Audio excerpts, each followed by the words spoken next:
Good morning, boys and girls. The reason that we did not have school yesterday because it was a national holiday, a holiday to honor Dr. Martin Luther King Jr. And maybe many of you have heard about Dr. Martin Luther King Jr.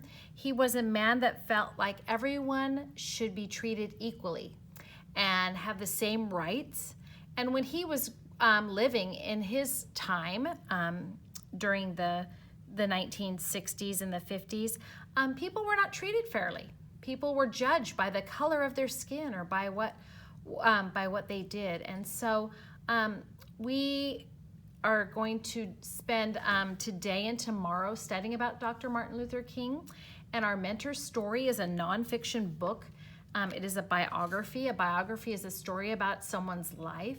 And so this is the story of Dr. Martin Luther King Jr. And he was a man with a dream. And there he is giving one of his famous speeches. But Martin Luther King lived when there were unfair laws in our country. These laws gave African Americans fewer rights than the white people. Dr. King worked to change these laws.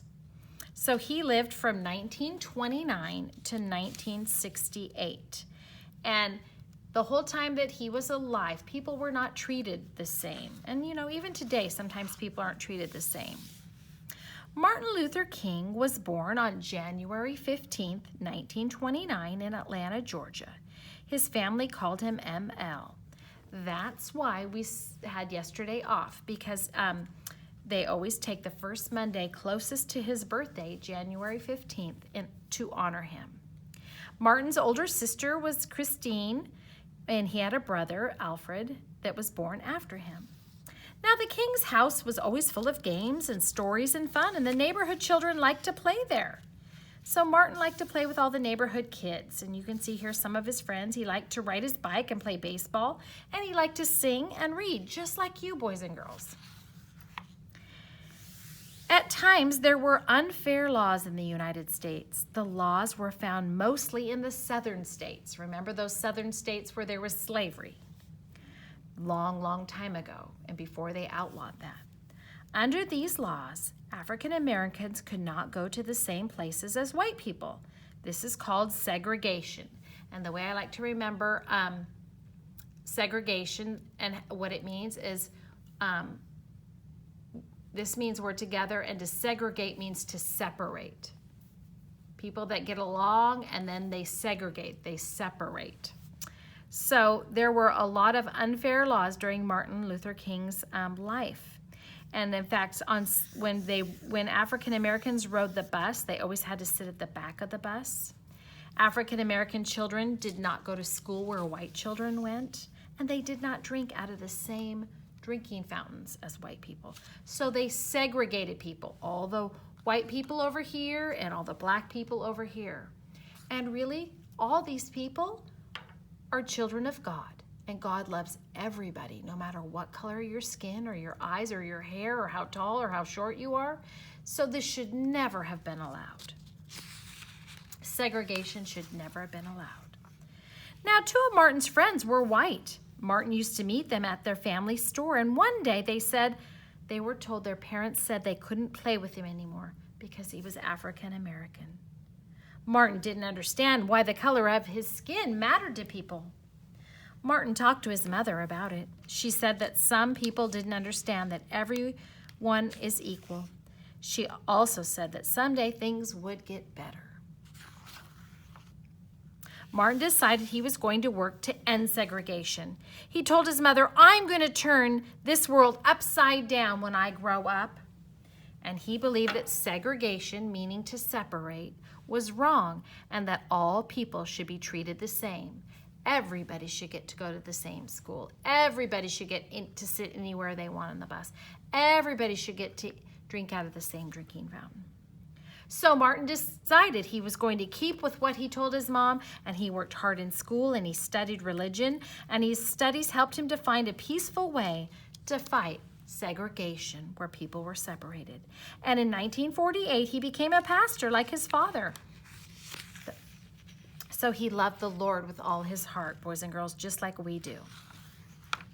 In 1951, he went to college at Boston University, and when he was in Boston, he met his wife, Coretta Scott. They moved to Alabama, and there Dr. King worked as a pastor. So at the beginning of his life, he was a pastor, and every day he would share his love of Jesus with everyone. And he also professed what Jesus professed, that we are all children in God's eyes, and we should all be treated fairly. In 1955, a woman named Rosa Parks wouldn't give up her seat on the bus to a white person.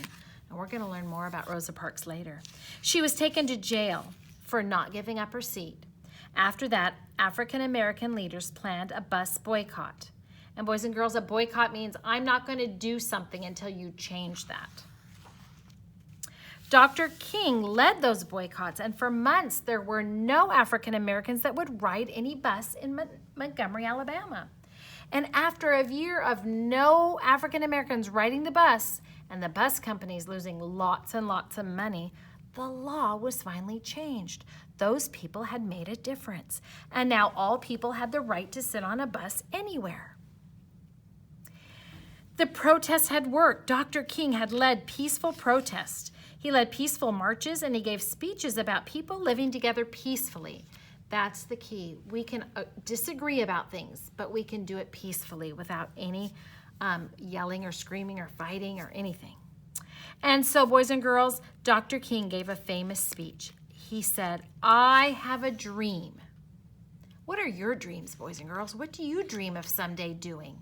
What do you dream of becoming? How do you dream of changing the world? What do you dream about?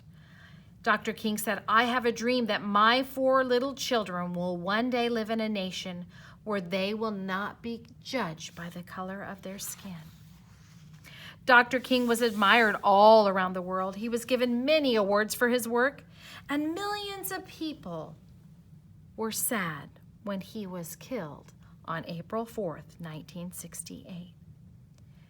Today, our country is a better place because of Martin Luther King Jr. Dr. King helped change the laws. He taught people about being fair, about being kind. Thank you, Dr. King. And so that is why we had no school yesterday, because we were honoring the work of Dr. Martin Luther King and many people like him. And so now you are going to read a little bit more about Dr. Martin Luther King and do some activities. But I would like you to respond to this book by telling me, yes, you'd heard of Martin Luther King before, or no, this is the first time you've heard about it. So let me know in the response that we're done now, whether or not you had heard about Dr. Martin Luther King. Thank you.